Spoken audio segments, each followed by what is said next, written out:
হলদিয়া নিয়ে এবার রাজ্য সরকারের ওপর চাপ আরও বাড়ানোর কৌশল নিল কংগ্রেস। নেপথ্যে হাইকমান্ডের নির্দেশ। আর হলদিয়া আন্দোলনের নেতৃত্বে সোনিয়া তুরুপে ৩ তাস। সদ্য দায়িত্বপ্রাপ্ত কেন্দ্রীয় প্রতিমন্ত্রী অধীর চৌধুরী, দীপা দাসমুন্সি ও আবু হাসেন খান চৌধুরী। কেন্দ্রীয় জাহাজমন্ত্রী জি.কে. ভাসানের অনুরোধে 19শে নভেম্বর হলদিয়া যাচ্ছেন তারা।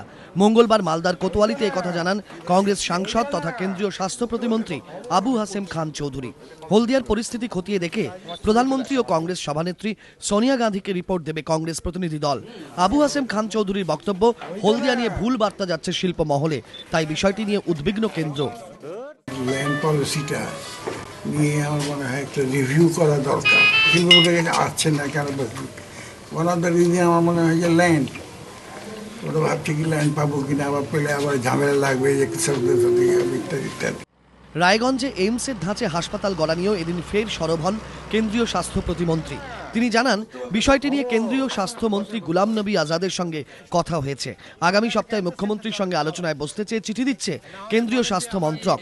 কেন্দ্রীয় স্বাস্থ্য প্রতিমন্ত্রী বলেন, কেন্দ্র এইমসের ধাঁচে হাসপাতাল গড়ার জন্য সরাসরি জমি কিনতে চায়। রাজ্য সরকার অনুমতি দিলেই এ বিষয়ে এগোবে কেন্দ্র।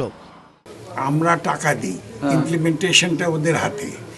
ইমপ্লিমেন্টেশন অনেক কিছু হচ্ছে না, টাকা অনেকগুলো ফিরে যাচ্ছে। এগুলোর কী করে সলভ করা যায়? আমরা রেডি, আই এম রেডি। আপনার বেঙ্গল, তাই না?